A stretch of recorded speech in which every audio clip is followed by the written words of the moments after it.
आज हम लोग स्टार्ट करेंगे क्लास 11th का सर्कुलर मोशन, जिसमें हम लोग लेक्चर 1 में सर्कुलर मोशन के बेटा बेसिक डेफिनेशंस पढ़ेंगे और इसकी काइनेमेटिक्स को पहले हम लोग फॉलो करेंगे, इसकी काइनेमेटिक्स को देखेंगे और उस चीज को पढ़ेंगे। अगर हम लोग जेई के पॉइंट ऑफ व्यू से देखें तो ये बहुत ही इंपॉर्टेंट चैप्टर और काफी इंटरेस्टिंग चैप्टर है मैकेनिक्स का, जिसमें बहुत सारा मजा आने वाला है क्योंकि इसमें काइनेमेटिक्स भी है और डायनेमिक्स भी है, दोनों चीजें हैं। तो हम लोग सर्कुलर मोशन की स्टार्टिंग करेंगे बेटा। होता क्या है पहले ये देखेंगे कि सर्कुलर मोशन एक्चुअल में है क्या। तो अगर मान लो बच्चे अपने पास में कोई पॉइंट है ओ, मान लिया ये पॉइंट है ओ,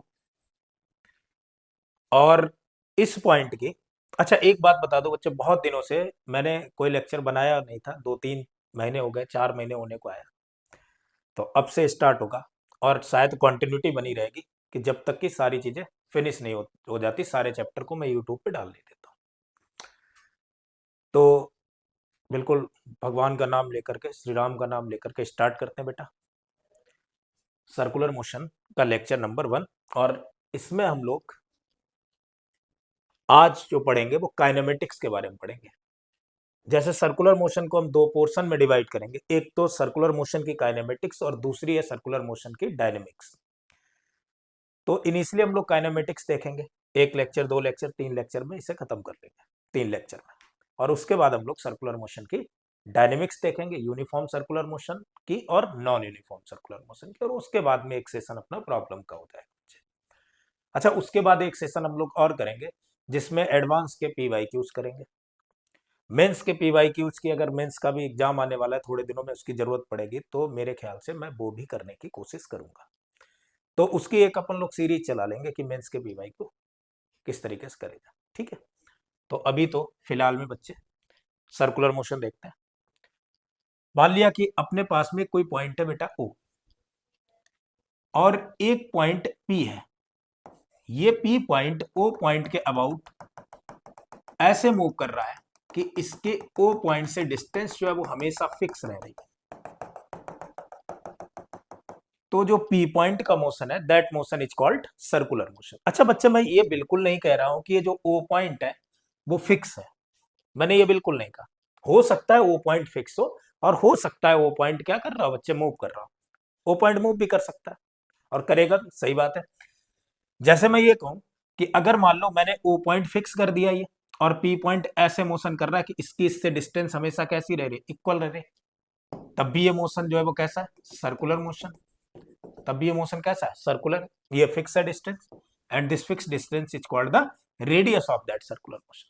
और अगर नहीं फिक्स है, लेट से मैंने मान ली कि कोई डिस्क है या कोई रिंग है, वो ऐसे सर्कल पर चल रही है, यहां पर कोई पार्टिकल है और वो पार्टिकल इसके ऊपर ऐसे मूव कर रहा है, डिस्क भी आगे रोल करती चली, तो यहां कोई ओ पॉइंट फिक्स थोड़ी ना, कुछ किस थोड़ी सी डिस्टेंस के बाद बच्चे ओ पॉइंट आगे बढ़ चुका होगा, और अगर वो पॉइंट आगे बढ़ चुका होगा तो बेटा ये फिक्स कहां हुआ, ये फिक्स हुआ ही। लेकिन ओ पॉइंट से ये पी पॉइंट की जो डिस्टेंस है वो फिक्स है, वो कांस्टेंट है। अब जो पी पॉइंट का मोशन है अबाउट पॉइंट, तो that motion is called the circular motion. तो हम लोग ये बोल सकते हैं कि motion of the point P, motion of point P,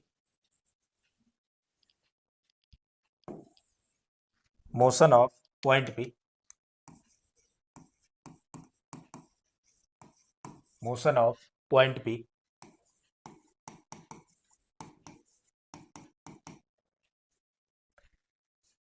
about point O, about point O, about point O is such that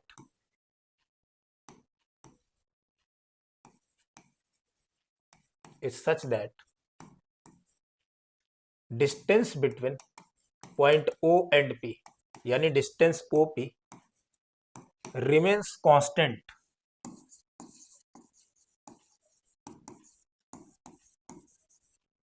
remains constant, then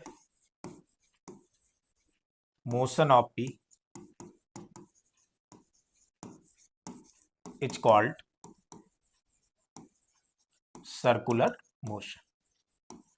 अब जो P का मोशन होगा that is known as circular motion. इस motion को बच्चे क्या हम लोग नाम देंगे? सर्कुलर मोशन नाम देंगे। मैंने बिल्कुल बेटा ये नहीं कहा है कि ओ पॉइंट फिक्स है, फिक्स हो भी सकता है और फिक्स नहीं भी हो सकता, and that distance is called the radius of that circle. और इस डिस्टेंस को हम लोग कहेंगे distance OP, OP distance OP is radius of that circle, radius of that circle. ये जो ओपी डिस्टेंस है बेटा वो इस सर्कल की क्या हो गई? रेडियस हो गई। ठीक है, तो ये तो कहानी समझ में आ गई। अब देखते हैं और बातें। अगर मैं बात करूं ये जो ओ पॉइंट है, ये जो पी पॉइंट है, वो हमेशा इधर की तरफ सर्कल में मूव करेगा तो टेंजेंशियल डायरेक्शन में मूव करेगा। जब इस पॉइंट पर होगा तो इसकी डायरेक्शन बच्चा इधर होगी, और इस पॉइंट पर होगा तो इसकी डायरेक्शन कुछ ऐसे हो जाएगी, इस पॉइंट पर होगा तो इसकी डायरेक्शन कुछ ऐसे हो जाएगी, और इस पॉइंट पर होगा तो इसकी डायरेक्शन ऐसे हो गई। इस पॉइंट पे आया तो इसकी डायरेक्शन ऐसे हो गई, इस पॉइंट पे आया बच्चे तो इसकी डायरेक्शन ये हो गई, ऐसे आगे आगे तो डायरेक्शन ये हो गई। यानी हर पॉइंट पर अगर मैं देख रहा हूं तो पी पॉइंट की जो डायरेक्शन है वो टेंजेंशियल है, और टेंजेंशियल अगर डायरेक्शन है तो मैं ये बोल सकता हूं कि direction of velocity of point P is always perpendicular to the radius vector, या always perpendicular to the OP vector. तो मैं बोल सकता हूं वेलोसिटी वेक्टर जो इसका होगा उसकी डायरेक्शन हमेशा परपेंडिकुलर होगी ओपी के। तो direction, direction of point P, direction of particle P, particle P is always direction of velocity of, direction of velocity of particle p is always perpendicular to op, op means beta radius of this circle। तो मेरे ख्याल से इतनी बात आपको समझ में आ गई होगी। फिर से मैं एक बार रिपीट करे दे रहा हूं कि सर्कुलर मोशन क्या है कि ये जो पी पॉइंट है वो ओ पॉइंट के अबाउट इस तरीके से मूव कर रहा है कि उसकी ओ पॉइंट से, पी पॉइंट की ओ पॉइंट से डिस्टेंस जो है वो हमेशा कैसी रहे बच्चे? कांस्टेंट रहे। तो इस टाइप के मोशन को हम लोग क्या नाम देते हैं बच्चे? सर्कुलर मोशन नाम देते हैं। तो ये जो मोशन हो गया वो सर्कुलर मोशन हो गया, और इसकी वेलोसिटी वेक्टर जो होगा वो हमेशा रेडियस वेक्टर के परपेंडिकुलर होगा। होना भी चाहिए, क्यों होगा? क्योंकि वेलोसिटी वेक्टर तो बेटा हमेशा टेंजेंशियल डायरेक्शन में, और ये रेडियस है, और टेंजेंट तो बालक हम लोग 10th क्लास में पढ़ चुके थे कि रेडियस के परपेंडिकुलर हुआ करती है। इतनी बातें समझ में आ गई। आगे बढ़ते हैं, इससे रिलेटेड कुछ छोटी छोटी सी डेफिनेशंस हैं, उन डेफिनेशंस को देख लेते हैं कि क्या है। चलो समझते हैं। मान लो कि अपने पास में बच्चे डेफिनेशन पहले देखते हैं। मान लो एक सर्कुलर मोशन हो रहा है, लेट से कोई पार्टिकल है, पी पार्टिकल है, और वो सर्कुलर मोशन कर रहा है, यहां पर है। मैंने मान लिया ये पार्टिकल पी जो है वो यहां कहीं, ये रहा पॉइंट पी, और ये ओ पॉइंट के अबाउट सर्कुलर मोशन कर रहा है ऐसा। अब सर्कुलर मोशन करते करते करते करते वो किसी टाइम, ये टी इक्वल टू 0 है बेटा, और ये किसी इंस्टेंट टी पर, at any time T, at any time T, ये पार्टिकल यहां पहुंच गया, और इसका एंगुलर डिस्प्लेसमेंट बच्चे कितना हो चुका है? मैंने मान लिया इसका एंगुलर डिस्प्लेसमेंट लेट से delta theta, angular displacement delta theta हो गया। तो ये जो एंगुलर डिस्प्लेसमेंट है एक्चुअल में ये क्या है पहले ये समझते हैं। ठीक है, एंगुलर डिस्प्लेसमेंट क्या होगा ये हमें समझना है कि पहले तो अपने पास में टर्म है एक angular displacement, and second is distance. ठीक है, तो पहले हम लोग समझते हैं, छोटी छोटी डेफिनेशंस हैं इनको समझते हैं। तो पहले first term is angular displacement, angular displacement denoted by delta theta. क्या होता है बच्चे देखो, अगर ये इस तरीके से चल रहा है तो एंगुलर डिस्प्लेसमेंट बेसिकली एंगल है बेटा, और कुछ नहीं। एंगुलर डिस्प्लेसमेंट क्या है? बेसिकली एंगल है, चेंज इन एंगुलर पोजीशन, जो एंगुलर पोजीशन में चेंज हुआ है। अब इनिशियली मैंने मान लिया कि इसकी जो एंगुलर पोजीशन थी बेटा, इस पॉइंट से किसी टाइम t इक्वल टू 0 पर एंगुलर पोजीशन थी बेटा थीटा इनिशियल ये, और दूसरे किसी टाइम टी पर जो हो गई इसकी एंगुलर पोजीशन हो गई बेटा थीटा फाइनली है। तो एंगुलर डिस्प्लेसमेंट क्या होगा? Angular displacement is called change in angular position. Change in angular position is called angular displacement of that particle. So मैं लिख सकता हूं change in angular position, change in angular position, angular position of the particle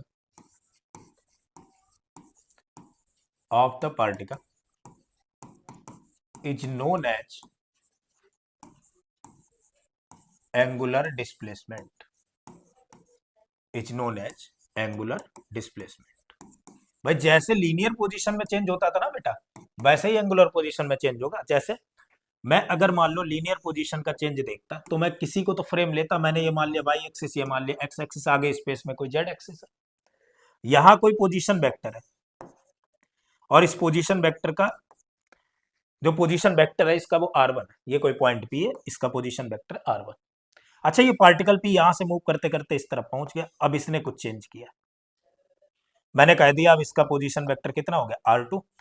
तो मैं ये बोलूं कि ये जो वेक्टर है पी क्यू वेक्टर, जो इसका डिस्प्लेसमेंट वेक्टर यही तो हुआ जो पोजीशन चेंज हुई, तो इसकी वैल्यू बच्चे क्या होनी चाहिए? बच्चे बोलेंगे सर ये तो r2 माइनस r1 होगी, क्योंकि अगर मैं वेक्टर देखूं तो vector OP plus P Q equal to क्या होना चाहिए भाई? वेक्टर r1 प्लस ये P Q equal to r2, तो पी क्यू की वैल्यू तो r2 माइनस r1 हो गई, यानी change in linear position is called the displacement vector.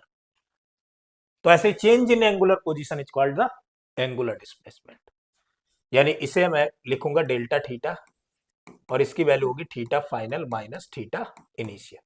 अब बच्चे कहेंगे सर एक बात बताओ, चेंज इन एंगुलर पोजीशन आपने कह दिया, तो एंगुलर पोजीशन क्या है फिर? अरे कोई बात नहीं यार, एंगुलर पोजीशन देख लेते हैं। अब एंगुलर पोजीशन क्या होती भाई? लीनियर पोजीशन क्या होती है? लीनियर पोजीशन होती थी किसी फ्रेम से जो पोजीशन होती थी किसी पार्टिकल की किसी स्पेस में, that is called the linear position. तो एंगुलर पोजीशन क्या? किसी भी फ्रेम से कितना एंगल ट्रेवल किया। पहले इनिशियल एंगल मैंने इसका 0 मान लिया ना, उसके बाद पार्टिकल ने चलना चालू किया किसी इंस्टेंट टी पर, जो उसकी पोजीशन होगी that is called the angular position. इसे एंगल से बेसिकली डिनोट करते हैं। एंड एंगुलर पोजीशन यानी एंगल मैं अगर लिखना चाहूं तो एंगुलर पोजीशन तो बच्चे मैं थीटा लिख सकता हूं, और एंगल इक्वल टू क्या होता है? एंगल इक्वल टू, मेरा प्यारा बच्चा बोलेगा कि आर्क इंटू रेडियस है सर। तो भाई आर्क इक्वल टू क्या होता था? एंगल इक्वल टू क्या होता था? आर्क अपॉन में रेडियस, तो angle equal to arc upon में रेडियस है सर। ये एंगुलर पोजीशन हो गई। मैं अगर इनकी यूनिट की बात करूं तो बच्चे बोलेंगे सर इसकी यूनिट तो मैं यूनिट डायमेंशन में ही पढ़ चुका, तो बड़ी आसान यूनिट है, और ये यूनिट होती है इसकी रेडियन। क्या होती बालक? रेडियन। अब बात करते हैं डायमेंशन की, तो बच्चे एंगल जो होता है वो डायमेंशन लेस होता है, तो एंगुलर डिस्प्लेसमेंट भी बेटा क्या होगा? डायमेंशन लेस होगा। तो ये जो यूनिट है वो डायमेंशन लेस है, बना दिया। बच्चे कहेंगे सर ये एक बात बताओ, ये एंगुलर डिस्प्लेसमेंट है तो क्या ये वेक्टर क्वांटिटी है या स्केलर क्वांटिटी? मुझे इतनी सी बात बता दो। अरे मैंने कहा यार डिस्प्लेसमेंट कैसी क्वांटिटी थी? Linear displacement. बच्चे बोले सर लीनियर डिस्प्लेसमेंट तो वेक्टर क्वांटिटी थी। तो मेरा कहना यह है कि बच्चे अगर लीनियर डिस्प्लेसमेंट वेक्टर क्वांटिटी थी तो एंगुलर डिस्प्लेसमेंट भी तो एक वेक्टर क्वांटिटी होगी। होगी भाई, बनाते। तो angular displacement is vector quantity. मैं लिख देता हूं आगे, angular displacement is vector quantity. Angular displacement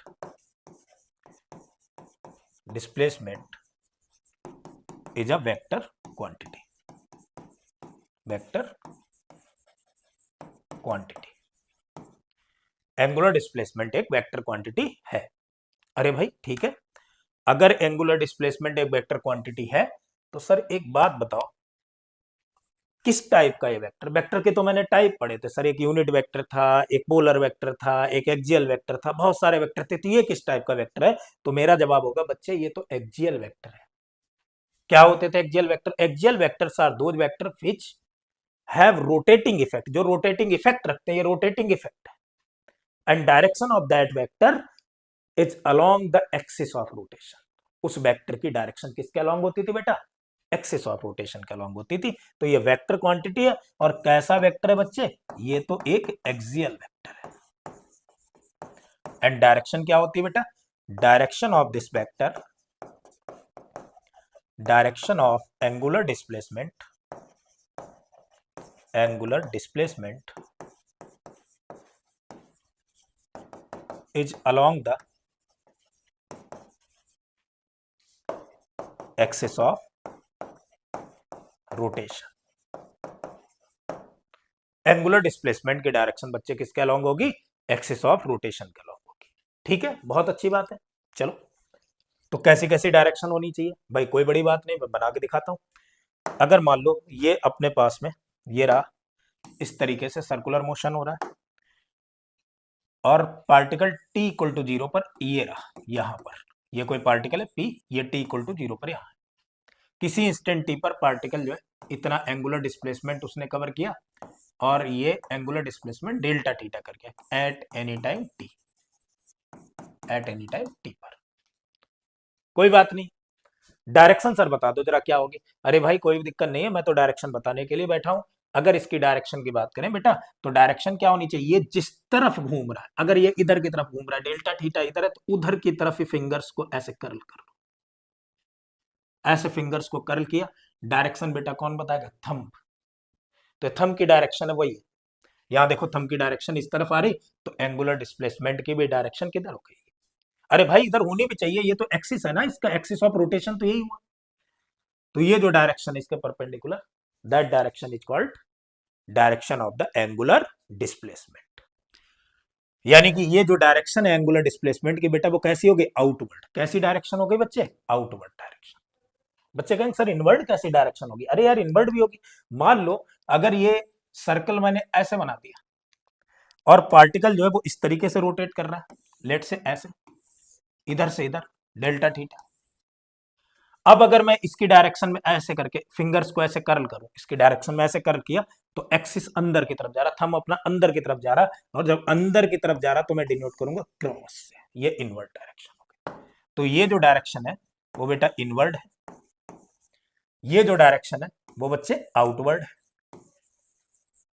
यहां तक बात क्लियर है, कहानी बिल्कुल समझ में आ गई होगी। और अगर मैं कहूं कि कोई प्लेन ऐसा है मेरे बालक, कोई प्लेन ऐसा है, लेट्स से ये जेड एक्सिस है, ये एक्स एक्सिस है, और ये रहा अपने पास में कोई वाई एक्सिस, ये रहा वाई एक्सिस, एक्स और वाई के बीच में एंगल है 90 डिग्री। कोई पार्टिकल ऐसे मूव कर रहा है इधर की तरफ, ये सर्कुलर मोशन। अगर ये सर्कुलर मोशन है तो बच्चे इधर की तरफ ऐसे देखो, इस तरफ ऐसे कर्ल करो, जरा कर्ल करो, ऐसे कर्ल करो, जिस तरफ जा रहा है उधर ही कर्ल करते हैं ऐसे। तो इधर अगर मैं कर्ल करता जाऊंगा तो डायरेक्शन किस तरफ आ गई बेटा, जेड एक्सिस की तरफ आ गई। तो इसकी जो डायरेक्शन हो गई वो जेड एक्सिस की डायरेक्शन है। यानी कि अब जो यहां पर एंगुलर डिस्प्लेसमेंट है उसकी डायरेक्शन किधर होगी बेटा, अलोंग जेड एक्सिस। मेरे ख्याल से डायरेक्शन की भी कहानी क्लियर हो गई। तो छोटी छोटी बातें थी कि एंगुलर डिस्प्लेसमेंट क्या होता है एक्चुअल में। एंगुलर डिस्प्लेसमेंट होता है change in angular position, that is called the angular displacement. जैसे लीनियर पोजीशन का चेंज हो रहा था।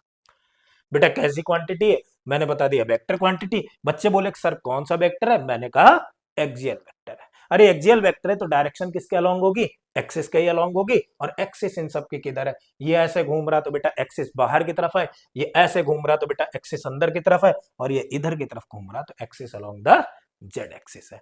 यूनिट क्या होगी सर, यूनिट तो रेडियन है और डायमेंशनलेस क्वांटिटी। चलो ठीक है, आगे बढ़ते हैं।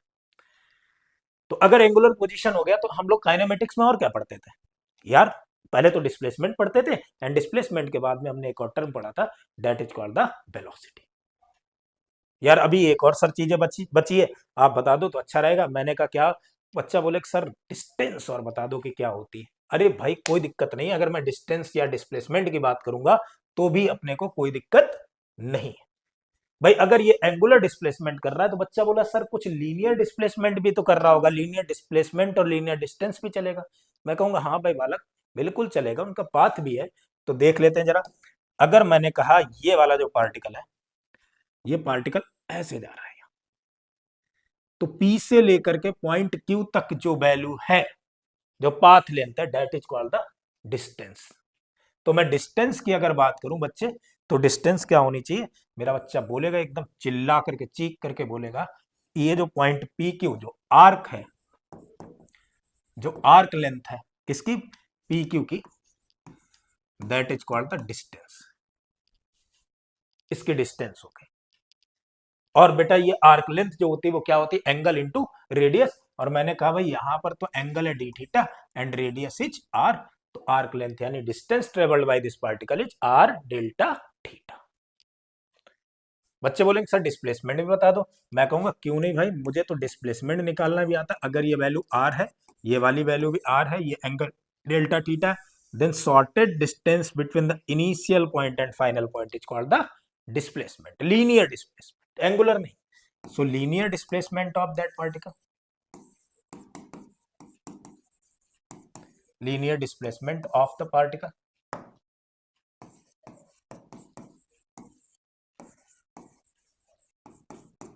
of the particle क्या होना चाहिए बेटा, ये आर, ये आर, ये वाला जो डिस्प्लेसमेंट है पी क्यू, ऐसे बना देता हूं मैं बच्चे, जरा देखना, ये पॉइंट हो गया ओ, ये पी और ये क्यू, ये डिस्टेंस बच्चे मेरे पास में हो गई आर, ये भी डिस्टेंस हो गई मेरे पास में बच्चे आर, ये एंगल हो गया डेल्टा थीटा, मैंने इधर से एक परपेंडिकुलर ड्रॉ कर दिया, तो अगर यहां पर परपेंडिकुलर ड्रॉ किया तो ये हो गया बच्चे डेल्टा थीटा बाई 2, और अगर ये डेल्टा थीटा बाई 2 है तो मेरे बच्चे बहुत तेजी से बोलेंगे सर ये वाली वैल्यू तो हो गई, भाई मुझे परपेंडिकुलर फाइंड आउट करना, क्या होना चाहिए, R sine delta theta by 2, तो ये R sine delta theta by 2, और आधी ये भी बेटा R sine delta theta by 2, यानी 2 R sine delta theta by 2, तो इसका जो डिस्प्लेसमेंट हो गया बच्चे वो कितना हो गया, 2 R sine delta theta by, अच्छी बात है, यानी displacement of that particle is 2 R sine delta theta upon में 2। बच्चे बोलेंगे सर कहीं पर लीनियर डिस्टेंस और लीनियर डिस्प्लेसमेंट बराबर होता था, मैं बोलूंगा बिल्कुल बच्चे होता था, जब एलिमेंट्री डिस्टेंस और डिस्प्लेसमेंट लेते थे, जैसे मैं कहूं यहां का एक बहुत छोटा सा पॉइंट उठाया, तो जिस तरफ डिस्टेंस है उसी तरफ क्या है, डिस्प्लेसमेंट है। यार अगर मैं ये सर्कल उठाऊं, इस सर्कल का बहुत छोटा सा पॉइंट ले लूं, ये रहा एक बहुत छोटा सा पॉइंट है ये, तो ये तो ऐसा लगेगा कि लीनियर है, आर्क लेंथ लगेगी नहीं, और लीनियर अगर है तो ये डिस्टेंस, ये जो आर्क लेंथ है वही डिस्प्लेसमेंट होगा। और अगर ये वैल्यू बहुत छोटी है बेटा, एंगल अगर बहुत छोटा है, डेल्टा थीटा की वैल्यू स्मॉल है, तो for small angle, for small angle मैं लिख सकता हूं साइन डेल्टा थीटा बाई 2 को बेटा डेल्टा थीटा बाई 2, अप्रोक्सीमेट ये वैल्यू है, और अगर ये वैल्यू मैंने यहां पर पुट करी तो क्या बन जाएगा मेरे बच्चे, तो बनेगा 2 R sine delta theta by 2 की जगह डेल्टा थीटा बाई 2, 2 से मैंने 2 को मार दिया, बचा अपने पास में आर डेल्टा थीटा, ये वैल्यू बन गई, तो ये क्या आ गया बच्चे, आर डेल्टा थीटा आ गया। यार एक ही बात तो है, आर्क लेंथ और ये सारी चीजें, तो अगर बहुत छोटी मैं वैल्यू लेकर के चलूं, बहुत छोटी वैल्यू लेकर के चलूं, तो ये कुछ लीनियर जैसा दिखेगा, तो आर्क लेंथ यानी डिस्प्लेसमेंट और डिस्टेंस दोनों बराबर होंगी, एलिमेंट्री डिस्टेंस और elemental displacement always equal to each other. ठीक है बच्चे, यहां तक की कहानी क्लियर होगी।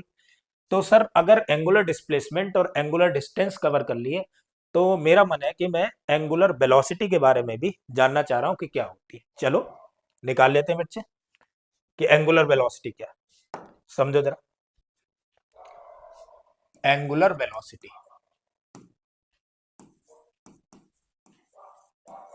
एंगुलर वेलोसिटी बच्चे, ये एंगुलर वेलोसिटी जो है वो दो टाइप की होगी, एक होगी एवरेज एंगुलर वेलोसिटी और दूसरी होगी बेटा इंस्टेंटेनियस एंगुलर वेलोसिटी। ठीक है, कौन कौन सी, एक एवरेज एंगुलर वेलोसिटी और दूसरी कौन सी होगी, इंस्टेंटेनियस। लिख लेता हूं मैं, एक तो एंगुलर वेलोसिटी होगी average angular velocity, average angular velocity, and second is instantaneous angular velocity. एक तो हो गई एवरेज एंगुलर वेलोसिटी और दूसरी हो गई instantaneous angular velocity. Average angular velocity क्या है और इंस्टेंटेनियस एंगुलर वेलोसिटी क्या है, समझते हैं। ये जो एंगुलर वेलोसिटी बेटा, उसे हम लोग डिनोट करेंगे ओमेगा से, लैटिन वर्ड है, ग्रीक वर्ड है ओमेगा, इससे डिनोट करेंगे। और एवरेज एंगुलर वेलोसिटी क्या है ये समझते हैं। जैसे मान लो बच्चे, मैं लीनियर वेलोसिटी की बात करता था, तो लीनियर वेलोसिटी होती थी बेटा average linear velocity, change in displacement upon time interval, एक टाइम ड्यूरेशन के लिए जो वेलोसिटी आती थी। तो ऐसे ही एवरेज एंगुलर वेलोसिटी भी आएगी। यहां पर अगर मान लो कोई पार्टिकल है और ये पार्टिकल जो सर्कुलर मोशन अगर कर रहा है, लेट से ये पार्टिकल कैसा कर रहा है, सर्कुलर मोशन, और अगर ये मान लो सर्कुलर मोशन कर रहा है यहां पर किसी इंस्टेंट टी पर, किसी इंस्टेंट टी इक्वल टू टी1 पर, पहले इनिशियली टी इक्वल टू 0 से बच्चे स्टार्ट हुआ और टी इक्वल टू 0 से यहां पर जब पहुंचा तो इसकी पोजीशन है, इनिशियल पोजीशन है θ1, यहां से इसने स्टार्ट हुआ और इसकी इनिशियल पोजीशन कितनी है, θ1 है। किसी इंस्टेंट टी पर पहुंचा, t2 पर, जब t इक्वल टू t2 पर पहुंचा है तो इसकी इस वाले, मैंने इसे बेस माना हुआ है, इससे जो पोजीशन हो गई वो θ2 की। तो इस टाइम इंटरवल में मैं जानना चाह रहा हूं कि बच्चे इसका एंगुलर डिस्प्लेसमेंट क्या होगा। तो एक बच्चा चीख करके बोलेगा सर ये तो डेल्टा थीटा होना चाहिए। मैंने कहा बिल्कुल सही बात है बच्चे, तुमने ये आंसर तो कम से कम दे ही दिया, अच्छी बात है। ये कितना हो गया बच्चे, डेल्टा थीटा। तो एंगुलर डिस्प्लेसमेंट जो है वो डेल्टा थीटा है। So change in angular displacement, अगर मैं एवरेज एंगुलर वेलोसिटी की बात करूंगा, सो एवरेज एंगुलर वेलोसिटी आ जाएगी अपने पास में omega average, that is equal to the change in angular displacement, change in angular displacement upon time interval, upon में टाइम इंटरवल। ठीक है, निकालते हैं भाई। देखो जरा, अगर मैं ओमेगा एवरेज की बात करूं बच्चे, तो चेंज इन एंगुलर डिस्प्लेसमेंट, पहले इनिशियल एंगुलर डिस्प्लेसमेंट कितना था बच्चे, θ1, बाद में कितना हो गया θ2, तो चेंज कितना हो गया। मेरे बच्चे बोलेंगे सर चेंज तो θ2 माइनस θ1 हो गया। मैं कहूंगा बच्चे टाइम पीरियड बताओ कितना लगा, पहले टाइम कितना था, θ1 कितने टाइम में लिया था, t1 में, और बाद में था t2, तो ये हो गया t2 माइनस t1, यानी delta theta over delta T, ये हो गया change in angular displacement. Sir ये कैसी क्वांटिटी, बेटा टाइम कैसी क्वांटिटी, स्केलर है। अच्छा डेल्टा थीटा कैसी, सर वेक्टर है। अरे वेक्टर के साथ में किसी स्केलर का मल्टीप्लाई, डिवाइड कुछ नहीं होता है, डिवीजन तो ही मल्टीप्लीकेशन है, 1/डेल्टा टी का मल्टीप्लीकेशन क्या देगा बेटा, वेक्टर देगा। यानी कि angular displacement is also a vector quantity. So angular displacement मैं लिखूंगा यहां पर, angular displacement, angular displacement, displacement is a vector quantity. Angular displacement एक वेक्टर क्वांटिटी है।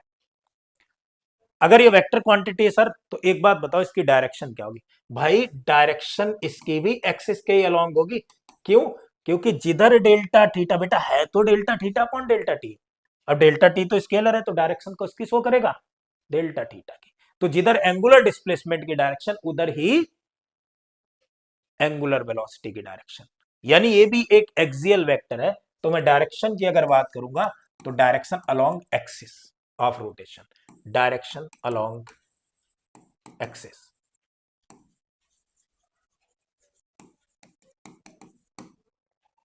या मैं ये बोलूंगा डायरेक्शन अलोंग एंगुलर डिस्प्लेसमेंट। इसकी जो डायरेक्शन होगी वो, या तो मैं ये बोल दूंगा कि डायरेक्शन इसकी होगी along angular displacement, angular displacement का अलोंग डायरेक्शन होगी, कोई दिक्कत ही नहीं है इसमें। अब समझो जरा कहानी फिर से। तो इसकी डायरेक्शन अगर एंगुलर डिस्प्लेसमेंट के अलोंग है, तो बच्चे बोलेंगे सर देख लेते हैं कैसे निकालें। यार वही डायरेक्शन होगी, अगर मैं डेल्टा थीटा की डायरेक्शन इधर ले रहा हूं तो एंगुलर की डायरेक्शन थंब की डायरेक्शन में, अगर ओमेगा इस तरफ है तो इधर, और अगर बेटा ओमेगा ऐसे घूम रहा है एंगुलर वेलोसिटी, तो डायरेक्शन इधर। मान लो सर्कुलर मोशन हो रहा है, ओमेगा ये ऐसे ओमेगा, तो डायरेक्शन किधर होगी? बच्चे कहेंगे सर अब तो डायरेक्शन पता लग गई, ओमेगा ऐसे तो डायरेक्शन थंब की डायरेक्शन यानी आउटवर्ड। अगर ऐसे घूम रहा है ऐसे इस तरीके से तो डायरेक्शन किधर होगी? बच्चे कहेंगे सर अगर ये ऐसे घूम रहा है तो डायरेक्शन ऊपर की डायरेक्शन, अपवर्ड। कोई दिक्कत नहीं है, बिल्कुल सही बात है, अच्छे से समझ में भी आ गई बात। और आगे बढ़ जाते हैं। तो सर क्या इसकी यूनिट भी होगी? हाँ भाई, यूनिट क्यों नहीं होगी, है क्या बेटा? ये एंगुलर डिस्प्लेसमेंट रेडियन पर सेकंड। क्या है बेटा? रेडियन पर सेकंड। एंगुलर डिस्प्लेसमेंट की डायरेक्शन रेडियन और टाइम की डायरेक्शन क्या हो गई? सेकंड। तो ये जो हो गया वो कितना हो गया बालक? रेडियन पर सेकंड हो गया। ये रही कहानी। बच्चों के दिमाग में आया सर अभी तो कुछ और बातें कहानियां बाकी हैं। मैं कह रहा हूं बच्चे बताओ क्या है। बच्चे बोले सर एक बात बताओ, अगर मान लो कोई पार्टिकल जो है वो पूरा सर्कुलर मोशन घूम जाए, यहां से स्टार्ट करे और यहां तक पूरा सर्कुलर मोशन करे, और उसी एक ही एंगुलर वेलोसिटी ओमेगा से करे, तो क्या इस टाइम को टाइम पीरियड नहीं कहते? मैं कहूंगा बिल्कुल भाई टाइम पीरियड कहते हैं। अरे होना भी चाहिए टाइम पीरियड, ये तो सभी को पता है कि अगर कोई पार्टिकल एक पूरा साइकिल कंप्लीट करता है, एक पूरा रिवॉल्यूशन कंप्लीट करता है, that time is called time period, जिस टाइम में कवर करे। तो टाइम पीरियड के बच्चे बोले डेफिनेशन लिख करके सर इसमें रिलेशन बताओ मुझे, ओमेगा और टाइम पीरियड का रिलेशन क्या होगा? तो पहले तो टाइम पीरियड लिखते हैं बच्चे, नोट करते हैं भाई, आप भी नोट करो कि टाइम पीरियड क्या होता है। सो टाइम पीरियड क्या होगा बच्चे? टाइम पीरियड होता है time taken to complete one revolution, to complete one cycle is called the time taken to complete one cycle in a circular motion, that is called the time period of that motion. Time taken to complete one cycle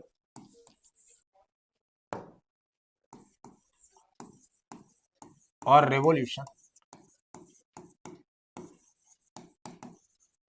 is called time period of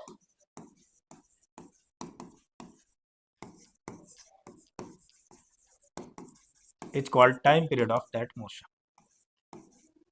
उस motion का ये time period होता है, time taken to complete one cycle is called time period of that motion.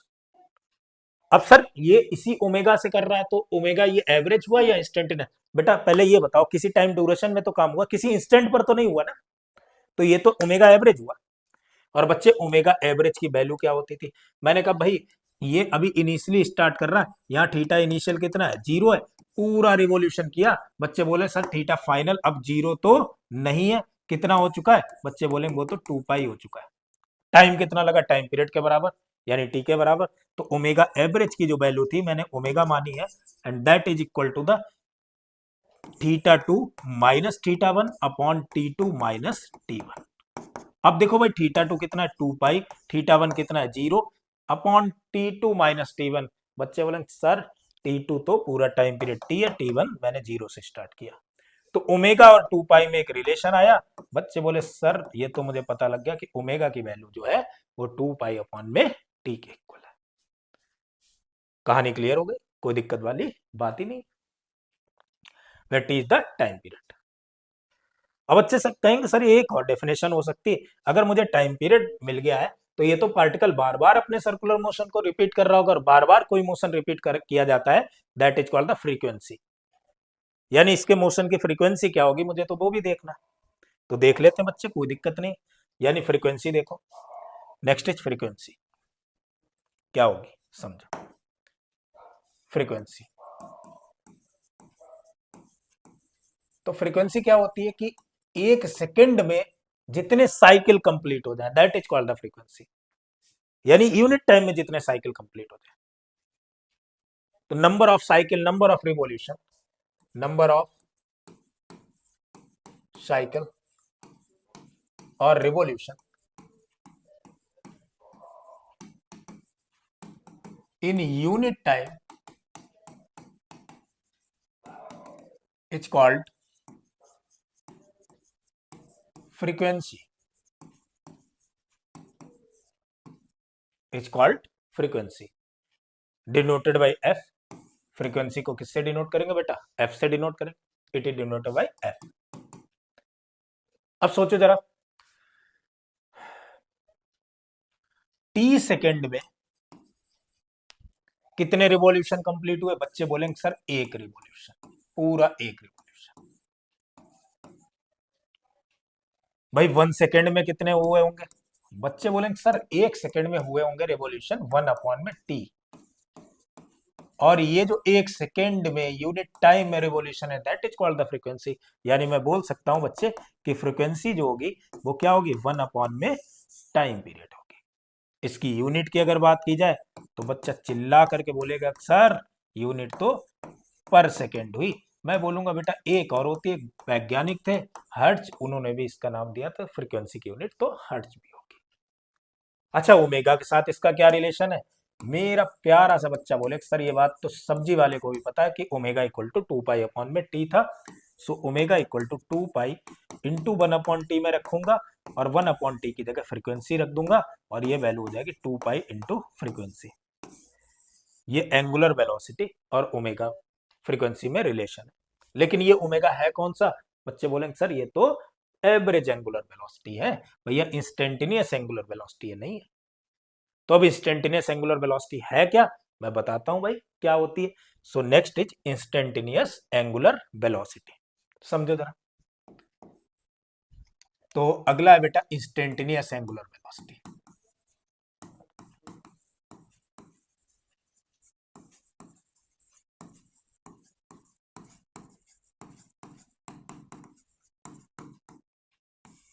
Instantaneous angular velocity क्या होती है? Instantaneous angular velocity समझो कहानी को।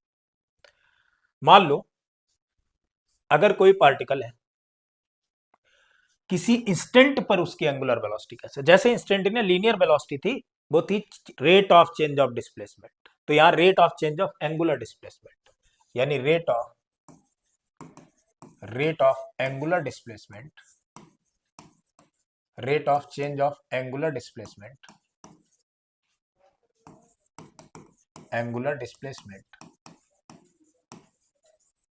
Is called instantaneous angular velocity, is called instantaneous angular velocity. इसे हम लोग कहेंगे बेटा इंस्टेंटेनियस एंगुलर वेलोसिटी। क्या होगी? जैसे मान लो, यानी ओमेगा इंस्टेंटेनियस में लिखना चाहूं तो क्या होना चाहिए बेटा? D theta over D T, direction और सारी चीजें वही रहेंगी, यूनिट सब कुछ। तो ओमेगा इंस्टेंटेनियस की वैल्यू आ गई अपने पास में D theta over D T. Sir अंतर क्या है? हाँ बेटा न्यूमेरिकल से सीख लेंगे क्या अंतर है, कोई बड़ी बात तो नहीं है। ध्यान देना, जैसे मान लो कोई पार्टिकल है, उसकी एंगुलर डिस्प्लेसमेंट गिवन है किसी इंस्टेंट टी पर। न्यूमेरिकल करते हैं। A particle doing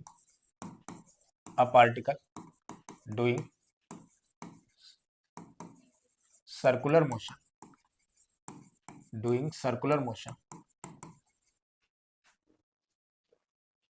such as angular displacement of the particle, angular displacement of the particle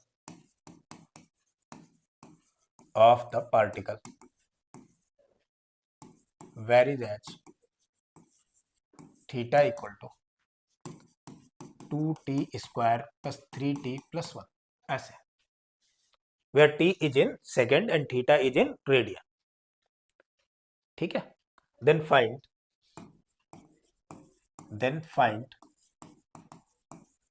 first part बेटा angular velocity from t equal to 1 to t equal to 3 second,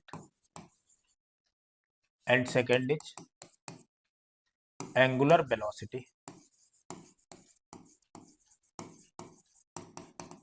at t equal to 2 second। अब बच्चे का दिमाग चला कि sir यहां पर मैं पहचान गया कि एंगुलर एवरेज एंगुलर वेलोसिटी कौन सी है और इंस्टेंटेनियस एंगुलर वेलोसिटी कौन सी है। मैंने पूछा भाई बताओ कौन सी है, बच्चा बोला सर ये वाली जो है वो एवरेज है और ये इंस्टेंटेनियस है। भाई क्यों? क्योंकि यहां पर देखो बच्चे टाइम ड्यूरेशन है, टाइम इंटरवल है। एवरेज क्या होती थी बेटा? Change in displacement upon time interval. और इंस्टेंटेनियस क्या बेटा? किसी इंस्टेंट पर। तो ये मतलब ऊपर एंगुलर वेलोसिटी जो फाइंड आउट करनी फर्स्ट पार्ट में, वो मुझे एवरेज फाइंड आउट करनी। और मेरे बच्चे बताएंगे कि सर ओमेगा एवरेज तो मुझे पता था, और ओमेगा एवरेज की वैल्यू थी theta final minus theta initial upon में time final minus T initial. Theta final निकाल लेते। अब भाई थीटा फाइनल कब आएगा? जब टी की वैल्यू 3 सेकेंड रखेंगे। तो फर्स्ट पार्ट अगर हम लोग इसका करें, तो पहले तो मैं थीटा फाइनल निकालूंगा, उसकी उसमें टी की जगह बेटा कितना रखेंगे? 3, यानी 2 × 3 का square plus 3 × 3 + 1, that is equal to 9 2 जा 18 प्लस 9 + 1, 9 + 1 10 यानी 28 रेडियन। दूसरा भाई थीटा इनिशियल अगर देखें तो टी की जगह 1 पुट कर देंगे, यानी 2 × 1 का square plus 3 × 1 + 1, that is equal to the 2 3 5 + 1 6 radian. अब मैं कहूं भाई बताना जरा ओमेगा एवरेज, तो बच्चे बोले सर जरा सी बातें मुझसे पूछ रहे हो आप, अच्छा नहीं लगता, शर्म नहीं आती आपको? अरे बेटा छोटी छोटी बातें जरूरी है, बेसिक बहुत जरूरी है। अगर एडवांस पर जाना है तो बेसिक क्लियर करना पड़ेगा। बहुत छोटी लॉजिकल बातें एडवांस पूछा करता है। सो ओमेगा एवरेज हो गया theta final minus theta initial. So theta final is what? यानी 28 minus theta initial is 6, T final minus T initial यानी 3 - 1, तो ये बन गया बेटा 22 अपॉन में 2, यानी 11 रेडियन पर सेकेंड। ये तो बन गई अपनी ओमेगा एवरेज। बच्चे कहेंगे यार लगे हाथ सर एक काम करो, ये भी बता दो कि t इक्वल टू 2 सेकेंड पर यानी इंस्टेंटेनियस एंगुलर वेलोसिटी क्या है? यार कोई दिक्कत वाली बात तो नहीं है, इसे तो केवल डिफरेंशिएट करना है।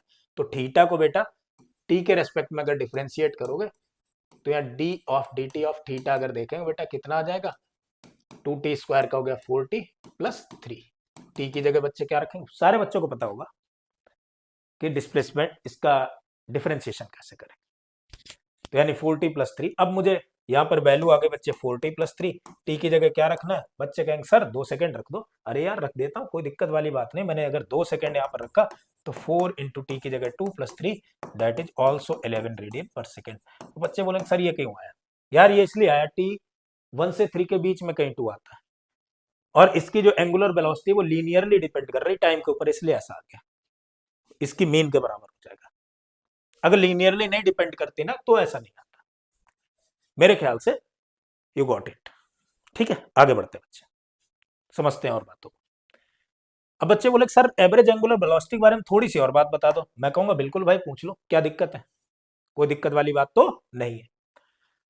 बच्चा बोला सर एक बात बताओ, अगर मान लो कोई पार्टिकल है ऐसे, और मैं पार्टिकल की बात नहीं कर रहा हूं, मैं सर बात कर रहा हूं, मान लो ये एक क्लॉक है, इस क्लॉक में 3 एंड है, और एंड है, मिनट एंड है और सेकेंड एंड है, इसकी ओमेगा एवरेज बताओ।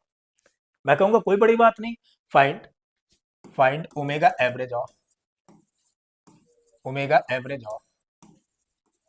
और एंड मिनट एंड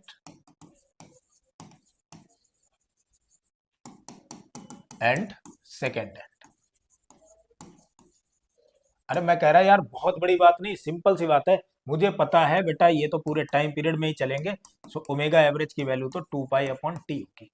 मैं और एंड की बात कर लेता हूँ, ओमेगा 1 माना, 2π/t की अगर बात मानता तो और एंड अपना एक चक्कर कितने टाइम में कंप्लीट करता है? That is called the time period. आप कहेंगे सर ये तो 12 घंटे में ही कवर कर लेता। बेटा 24 घंटे भी हो सकते, कहाँ घंटा घर वाले घर में देखा नहीं, स्टेशन पे होता टन टन टन 24 घंटे में करता, लेकिन यहाँ पर तो अपन लोग 12 घंटे ही लेकर के चलेंगे। यानी इधर हो जाएगा 12 आवर्स। 12 आवर को बेटा मिनट में कन्वर्ट करेंगे, 60 minute into 60 second, cancel out करेंगे 6 हो जाएगा। सो π/60 इंटू 6 3600 इंटू 6, 6 6 जा 36, 6 3 जा 18, 18 एंड 3 21, 21600 π/21600 रेडियन पर सेकेंड। बच्चे बोलेंगे सर मिनट एंड की भी तो बता दो यार। मिनट एंड की बताने में क्या दिक्कत है, फिर से यही बातें लिखेंगे और मिनट एंड की भी कैलकुलेट करेंगे, यानी 2 pi upon time period of the minute. अब मिनट वाली सुई जो है वो कितने टाइम में कवर करती है? बच्चे बोलेंगे सर 1 घंटा। 1 घंटे में पूरा चक्कर लगा जाती है। और 1 घंटे में कितने मिनट होते हैं बेटा? 60 मिनट। और कितने सेकेंड होते हैं बच्चे? 60 सेकेंड। तो यानी ये हो गए 60 × 60, that is 2 pi × 3600। Cancel out करेंगे 1800 रेडियन पर सेकेंड।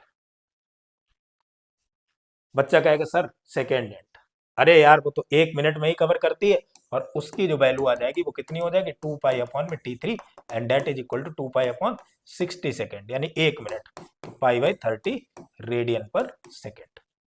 बच्चा बोले सर इतनी संतुष्टि नहीं हुई, ये बताओ अर्थ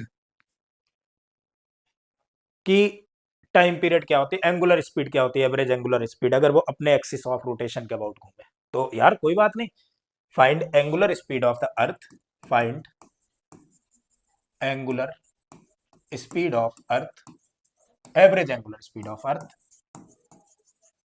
about its axis of rotation.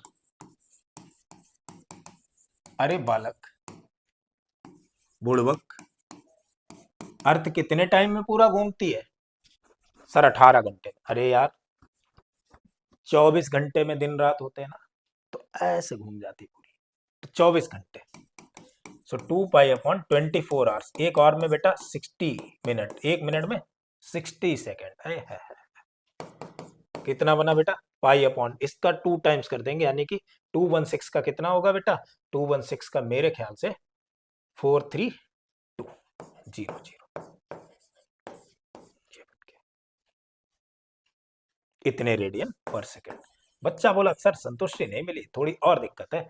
Sir एक बात बताओ, सन के अबाउट कितनी होगी इसकी एवरेज एंगुलर स्पीड? अरे यार सन के अबाउट भी निकालेंगे। अरे सन के अबाउट कितने टाइम में घूमती है? बच्चे बोलेंगे सर 365 दिन, 365 एंड 1/4 डेज, 365.25 डेज। तो बोलेंगे तो अबाउट सन, इसकी अगर एंगुलर वेलोसिटी निकालेंगे बच्चे तो कितनी हो जाएगी? 2 pi upon T, and T is what? 365.25 days. एक दिन में 24 घंटे, 1 घंटे में 60 मिनट, और 1 मिनट में 60 सेकेंड। इसे अपन लोग सॉल्व कर ले जाएंगे और अपने पास में आंसर आ जाएगा इतने रेडियन पर सेकेंड। तो मेरे ख्याल से एवरेज एंगुलर वेलोसिटी तक कहानी क्लियर है। बच्चे कल हम लोग फिर से आएंगे इसी का लेक्चर नंबर 2 लेकर के, जिसमें हम लोग एंगुलर एक्सेलरेशन के बारे में बात करेंगे और इसकी काइनेमेटिक्स की इक्वेशंस, अगर यूनिफॉर्म सर्कुलर मोशन चल रहा होगा तो, और नॉन यूनिफॉर्म सर्कुलर मोशन में भी घुस करके इसके न्यूमेरिकल को सॉल्व करेंगे। तब तक के लिए थैंक यू, जय श्री राम।